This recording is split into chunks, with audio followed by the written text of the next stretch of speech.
कहानी की शुरुआत हेई नाम के कैट से होती है, जिसकी जिंदगी जंगल में बड़े आराम से गुजर रही थी। लेकिन इंसानों ने जब वहाँ के पेड़ों को काटना शुरू कर दिया तो बहुत से जानवर मारे गए और बाकी बेघर हो गए। इसलिए हेई भी शहर के गली में छुपकर रहने लगी। और एक दिन कुछ लड़के आकर उसे परेशान करने लगते हैं, जिससे बचकर वो भागने की कोशिश करती है। लेकिन कुछ दूर आगे जाने के बाद ही रास्ता बंद हो जाता है। यह देख वो सभी लड़के हेई पर ड्रम फेंक कर उसे काफी परेशान करने लगते हैं, जिसके बाद हेई भी गुस्से में एक बड़े से बियर में बदल जाती है। लेकिन तभी उसी वक्त वहाँ पर फेंक्सी नाम का एक और लड़का आ जाता है, जो कि अपने टेंटिकल की हेल्प से उन सभी लड़कों को दूर फेंक देता है और फिर अपने एनिमल रूप में आते हुए हेई को बोलता है कि मैं भी तुम्हारी तरह एक मॉन्स्टर हूँ। तो यह सुनकर हेई अपने नॉर्मल रूप में आ जाती है और फिर दोनों एक सीक्रेट रास्ते से होते हुए बहुत ही ब्यूटीफुल जंगल में आ जाते हैं। फिर फेंक्सी उसे बताता है कि ये जंगल इंसानों से पूरी तरह सेफ है। तभी वहाँ पर एक और लड़का अपने मॉन्स्टर दोस्त के साथ में आ जाता है और उन दोनों का नाम लुओजू और तियानहू था। फिर लुओजू फेंक्सी से पूछता है कि तुम इस कैट को अपने साथ यहाँ पर लेकर क्यों आ गए। तब यह सुनकर हेई एक क्यूट से बच्चे में बदल जाती है और बताती है कि मैं भी तुम्हारी तरह एक मॉन्स्टर हूँ। इसके बाद हम एक और मॉन्स्टर को देखते हैं, जो कि वुशियान से बचकर भागने की कोशिश कर रहा था, पर वुशियान बहुत ही ज्यादा पावरफुल था और वो उस मॉन्स्टर को काफी आसानी से हरा कर कैद कर लेता है। तभी कुछ बटरफ्लाई आकर उसको बताती है कि हमें फेंक्सी के कुछ निशान मिले हैं। वहीं उधर फेंक्सी अपने दोस्तों के साथ में पार्टी कर रहा था और कुछ देर के बाद हेई को उसका रूम भी दिखा देता है, जिसके बाद हेई भी काफी खुश होते हुए वहीं पर सो जाती है। और अगली सुबह आँख खुलने पर बाहर उसको बहुत आवाज सुनाई देती है, इसलिए वो तेजी से उस आवाज की तरफ जाने लगती है, जहाँ वुशियान फेंक्सी और उसके सभी दोस्तों के साथ में फाइट कर रहा था। पर फेंक्सी जानता था कि वो सब मिलकर भी वुशियान को नहीं हरा सकते, इसलिए वो सबको यहाँ से भागने के लिए कहता है और खुद वुशियान को रोकने लगता है। पर हेई फेंक्सी को अकेले छोड़कर नहीं जाना चाहती थी, इसलिए वो भी उसकी हेल्प करने के लिए चली जाती है। तभी वुशियान हेई को अपने अटैक से इंजर्ड कर देता है और वो बेहोश हो जाती है। मगर इसी बीच फेंक्सी को वहाँ से भागने का टाइम मिल गया था और वो पोर्टल को डिस्ट्रॉय करते हुए वहाँ से चला जाता है, ताकि वुशियान उसका पीछा ना कर सके। अब इस तरह से वुशियान यहाँ पर फंस गया था, क्योंकि उसे भी नहीं पता था कि यहाँ से बाहर कैसे निकला जाए। इधर फेंक्सी और उसके दोस्त हेई के बारे में ही बात कर रहे थे, जहाँ लुओजू कहता है कि हम केवल एक बंदे से कैसे हार गए। तब इस पर फेंक्सी उससे कहता है कि जिसके बारे में तुम बात कर रहे हो उसका नाम मास्टर वुशियान है और वो इस कंट्री का सबसे ताकतवर एग्जीक्यूटर है। और एग्जीक्यूटर्स उसे कहा जाता है जो कि मॉन्स्टर्स और इंसानों के बीच बैलेंस बनाए रखता है। तभी फेंक्सी बताता है कि मैंने हेई के ऊपर ट्रैकर लगा दिया था, इसलिए मैं उसे बचा कर ही रहूंगा। जिसके बाद फेंक्सी का एक दोस्त अपने पावर को हेई को खोजने के लिए फैला देता है। इधर हेई को जब होश आता है तो वो फेंक्सी और बाकी सबको खोजने लगती है, पर उसे वुशियान के अलावा वहाँ पर कोई भी नहीं दिखता।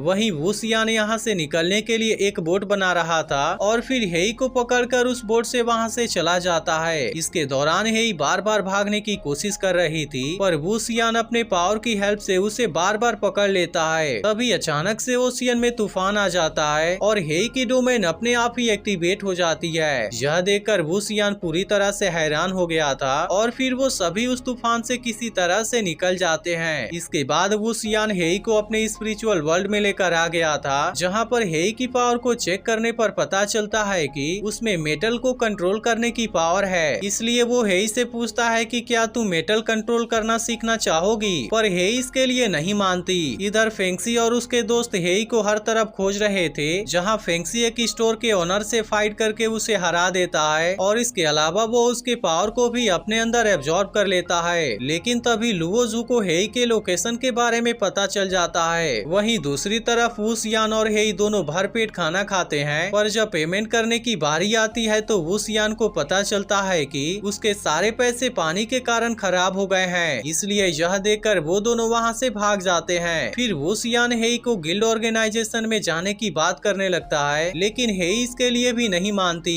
इसलिए वुशियान जबरदस्ती उसको अपने साथ लेकर जाने लगता है, जहाँ पर रास्ते में हेई को अपने सभी दोस्त याद आने लगते हैं। तभी वुशियान उससे पूछता है कि तुम फेंक्सी के पास ही क्यों जाना चाहती हो। तब इस पर हेई बोलती है कि तुम एक बुरे इंसान हो, जबकि फेंक्सी एक अच्छा इंसान है, क्योंकि उसने मुझे खाना दिया और एक ट्री हाउस भी दिया। इस पर वुशियान कहता है कि वो तो मैं भी दे सकता हूँ। अब अगली सुबह दोनों फिर से अपने सफर पर निकल जाते हैं, जहाँ हेई अभी भी बार बार भागने की कोशिश कर रही थी, पर वू सियान अपने पावर से उसे पकड़ लेता था। जिसके बाद हेई मेटल को कंट्रोल करने की प्रैक्टिस करने लगती है और वू सियान हेई को डोमेन के बारे में बताने लगता है। तभी अचानक से कोई वू सियान के ऊपर अटैक कर देता है, लेकिन वो काफी आसानी से इसे रोक लेता है। इसलिए जिन लोगों ने इन पर अटैक किया था वो अब उसके सामने आ जाते हैं और वो असल में वू सियान के दोस्त थे। फिर वो सभी हेई को बताते हैं कि गिल्ड ऑर्गेनाइजेशन इंसानों और मॉन्स्टर्स के बीच के बैलेंस को बनाए रखती है और इसीलिए तुम्हें भी एक बार गिल्ड हॉल में जरूर आना चाहिए। तभी वू सियान उन सभी के जाने से पहले कुछ पैसे मांगता है, जिससे वू सियान और हेई बहुत सारा खाना खाते हैं और एक स्कूटर भी खरीद लेते हैं। अब हेई को इंसानों और उनके बनाए चीजों में काफी इंटरेस्ट आने लगा था और वू सियान के साथ में उसकी एक अच्छी बॉन्डिंग भी हो गई थी। लेकिन रात को जब हेई और वू सियान सो रहे थे तब वू सियान हेई से कहता है कि अगर तुम्हें गिल्ड अच्छा नहीं लगेगा तो मैं तुम्हें फिर से वहाँ से लेकर आ जाऊंगा। इस पर हेई बोलती है कि मुझे तुम्हारे ऊपर भरोसा नहीं है। जिसके बाद वू सियान उसको समझाता है कि तुम्हारे पास बहुत ही स्पेशल पावर है और मैं चाहता हूँ कि तुम अपने पावर का गलत इस्तेमाल ना करो। इधर वू सियान के दोस्त स्टोर में इन्वेस्टिगेशन के लिए आए हुए थे, लेकिन उसके ओनर को इसके बारे में कुछ भी याद नहीं था। जिसके बाद उसके साथ वाली लड़की ओनर के दिमाग से सारा इमेज निकालती है, जहाँ वो सभी फेंक्सी को देख पूरी तरह से हैरान हो जाते हैं, क्योंकि फेंक्सी ने आज तक कभी भी किसी मॉन्स्टर को हर्ट नहीं किया था। तभी वो ओनर बताता है कि उसने मेरे पावर को भी अपने अंदर एब्जॉर्ब कर लिया। यह सुनकर वो दोनों और भी ज्यादा हैरान हो जाते हैं, क्योंकि उन्हें नहीं पता था कि फेंक्सी को पावर एब्जॉर्ब करना भी आता है और ये स्किल बहुत ही रेयर होती है। इधर हेई और वू सियान सिटी में आ गए थे, जहाँ वू सियान हेई को बताता है कि जहाँ पर 10 लाख से ज्यादा लोग और 500 से ज्यादा मॉन्स्टर एक साथ में रहते हैं, जो कि अपने ट्रू आइडेंटिटी को छुपाकर अपनी लाइफ मजे में जीते हैं। इसके बाद वू सियान हेई के साथ में स्टेशन आ जाता है, जहाँ 2 बंदे उसके ऊपर नजर रखे हुए थे। तभी वहाँ पर खड़े हुए सभी लोग वू सियान को चारों तरफ से घेर लेते हैं। जिसके बाद वू सियान उन सभी को दूर फेंक देता है और कहता है कि किसी ने इनका माइंड कंट्रोल कर लिया है। तभी अचानक से वो दोनों बंदे हेई को टेलीपोर्ट करके अपने पास में लेकर आ जाते हैं। यह देखकर वू सियान भी फ्लाई करते हुए उनके तरफ आने लगता है, लेकिन तभी उनमें से एक बंदा हेई को लेकर ट्रेन में आ जाता है, जबकि दूसरा बंदा वू सियान को रोकने की कोशिश कर रहा था, मगर वू सियान उसे हराता हुआ तेजी से ट्रेन के ऊपर आ जाता है। तभी वो बंदा सभी के माइंड को कंट्रोल करके वू सियान को रोकने के लिए कहता है, पर वू सियान बहुत आसानी से उन सभी बंदों को बेहोश कर देता है और फिर दूसरे बंदे को भी पीटने लगता है। इसके बाद वो दोनों ट्रेन के ऊपर जाकर फाइट करने लगे थे, जिसके कारण ऊपर से पत्थर नीचे गिरने लगते हैं, लेकिन हेई उस पत्थर को गिरने से रोक लेती है। इसलिए वू सियान उसकी तारीफ करते हुए कहता है कि तुमने उस बच्चे की जान बचाकर बहुत अच्छा काम किया है। तभी उसी वक्त फेंक्सी और उसका दोस्त भी वहाँ पर आ जाते हैं। जिसके बाद फेंक्सी वू सियान के साथ में फाइट करने लगा था और बाकी लोग हेई को लेकर वहाँ से भागने लगते हैं। फिर वू सियान जब हेई को बचाने के लिए जाने लगता है तो फेंक्सी उस ब्रिज को ही तोड़ देता है जिसके ऊपर ट्रेन जा रही थी। अब इसके वजह से वू सियान को हेई का पीछा छोड़कर उसे ट्रेन को बचाने के लिए आना पड़ता है, लेकिन फिर जब देखता है तो उसे हेई का कोई भी अता पता नहीं मिलता। तभी गिल्ड ऑर्गेनाइजेशन के बंदे भी वहाँ पर आ जाते हैं और इनका लीडर वू सियान से बताता है कि फेंक्सी के पास में दूसरों की पावर एब्जॉर्ब करने की एबिलिटी है। यह सुनकर वू सियान भी चौंक जाता है और समझ जाता है कि फेंक्सी हमेशा से ही हेई के डोमेन को एब्जॉर्ब करना चाहता था, ताकि इस तरह से वो बहुत ताकतवर बन सके। इसलिए वू सियान को अब हेई की चिंता होने लगती है। तभी गिल्ड का लीडर बताता है कि हमने इस सिटी को चारों तरफ से सील कर दिया है, इसलिए वो यहाँ से बचकर नहीं जा सकते।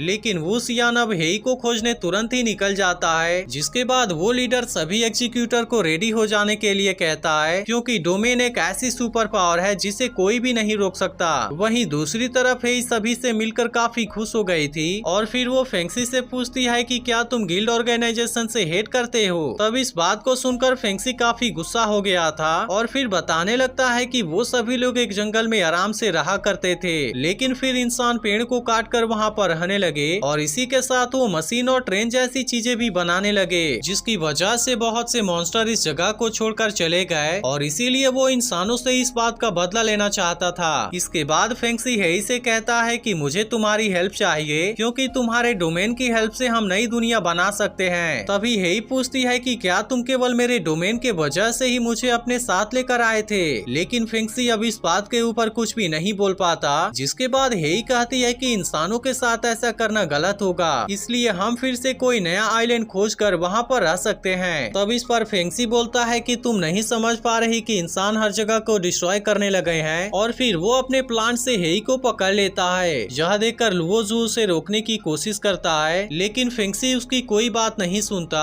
और वो हेई के पावर को अपने अंदर एब्जॉर्ब कर लेता है, जिसके वजह से हेई बेहोश हो जाती है। इधर वू सियान भी फेंगसी को चारों तरफ खोज रहा था, जहाँ उसे फेंगसी के पावर इस्तेमाल करने के कारण उसके लोकेशन के बारे में पता चल जाता है और वो बहुत तेजी से वहाँ पर आ जाता है। अब इसको देखते ही सभी लोग अलग अलग डायरेक्शन में भागने लगे थे, जबकि वू सियान हेई को अपने गोद में लेकर उसको जगाने लगता है, लेकिन काफी कोशिश के बाद भी वो नहीं जागती, जिसके बाद वो गिल्ड लीडर को भी वहाँ पर बुला लेता है। अब हेई को चेक करने पर पता चलता है कि उसके अंदर अभी भी थोड़ी सी जान बची हुई है और इसके डोमेन को वापस लौटाना होगा। यह सुनते ही वू सियान फेंगसी को खोजने के लिए चला जाता है और वो उसके सभी दोस्तों को बहुत आसानी से खोज लेता है। तभी गिल्ड के लोग उसे कॉल करके फेंगसी के लोकेशन के बारे में बता देते हैं। वहीं दूसरी तरफ फेंगसी उस डोमेन को स्टेबल करने की कोशिश कर रहा था और किसी तरह से वो डोमेन को स्टेबल करने में कामयाब भी हो जाता है, पर उसी वक्त वहाँ पर वू सियान आ जाता है, जो कि फेंगसी से हेई के डोमेन को वापस करने के लिए कहता है। तब इस पर फेंगसी कहता है कि तुमने इसमें काफी देरी कर दी, क्योंकि मैंने अब उसे स्टेबल कर लिया है। यह सुनकर वू सियान बहुत ज्यादा गुस्सा हो गया था और फिर उन दोनों के बीच में बहुत ही शानदार फाइट होने लगती है, जिसके दौरान वू सियान फेंगसी को बहुत ही बुरे तरीके से पीट देता है। लेकिन फेंगसी फिर भी हंसते हुए कहता है कि भले ही तुम काफी ताकतवर हो, लेकिन मैं अब गॉड बन गया हूँ। इसके बाद वो अपने डोमेन को फैलाने लगता है, जिसको देखकर सभी लोग काफी डर गए थे और गिल्ड लीडर सभी एग्जीक्यूटर से इंसानों को बचाने के लिए कहते हैं। इसके बाद सभी एग्जीक्यूटर्स मिलकर इंसानों को एक सेफ जगह पर पहुंचा देते हैं, लेकिन इधर वो डोमेन फैलता ही जा रहा था